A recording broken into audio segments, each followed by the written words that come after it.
Now, Nathan has called in. Is it true you're in the Canary Islands, Nathan? How lovely. That's right, Eddie. Hi. And what are you doing listening to LBC in the Canary Islands? I'm very glad you are, by the way. That's not a complaint. Well, okay. Well, thank you. Well, Brexit affects everything, doesn't it? Especially us Brits who are living in the EU. Okay. And I thought what was quite interesting is how Liz Truss is actually my MP, as well as my parents' MP. And I thought it was quite interesting how she mentioned how she hadn't met any of her, or very few of her constituents had changed their minds from Leave to Remain. Well, I can tell her now that both of my parents have changed their minds. Why have they changed their minds? Probably no doubt in part due to a lot of my constant chipping away at their views on Brexit. What persuaded them to vote Leave in the first place, and what do you think your key arguments have been in persuading them?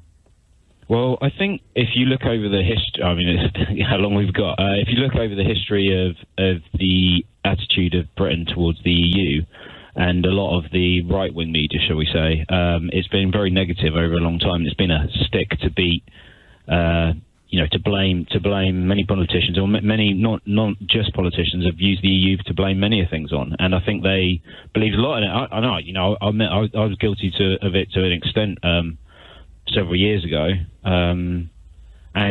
But I think if you look over what's happened over the last few years, a lot of it's not necessarily true. How often do you talk about it with your folks? Regularly, weekly.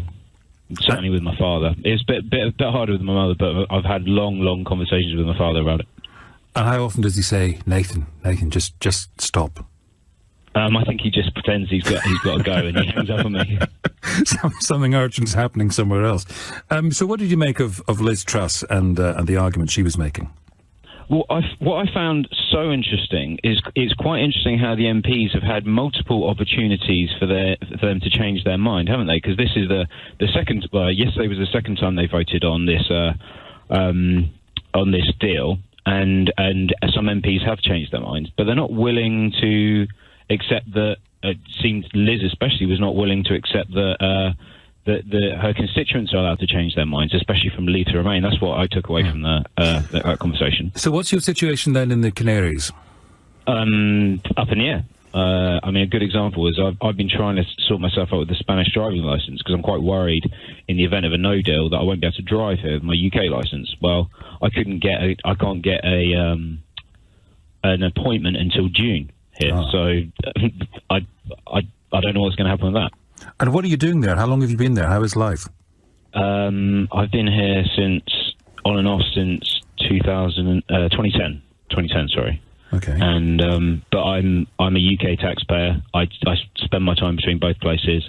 Nearly all of my work is in the UK. It's quite difficult, actually. I don't actually know. In the event of a no deal, I don't even know if I could work, because I don't know whether I'd have to be under some kind of trade agreement, whether I could, stay here in Spain, or whether I had to take Spanish nationality. I mean, I've no idea what I'd have to do.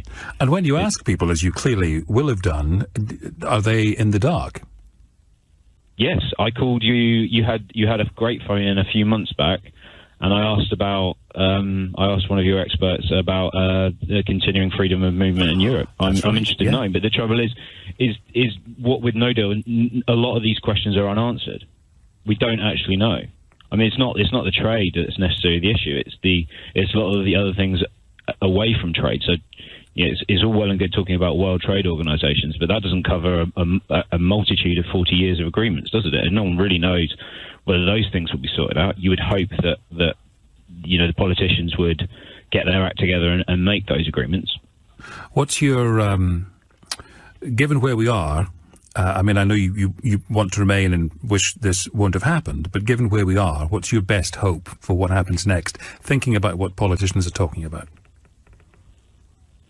Well, they are at least talking about another referendum, but I don't think that's necessarily the answer. I think the trouble is it's been so poisoned that and a lot of people are hunkered down in their positions that even if we haven't had another vote, depending on what was on the ballot, it wouldn't necessarily overturn things.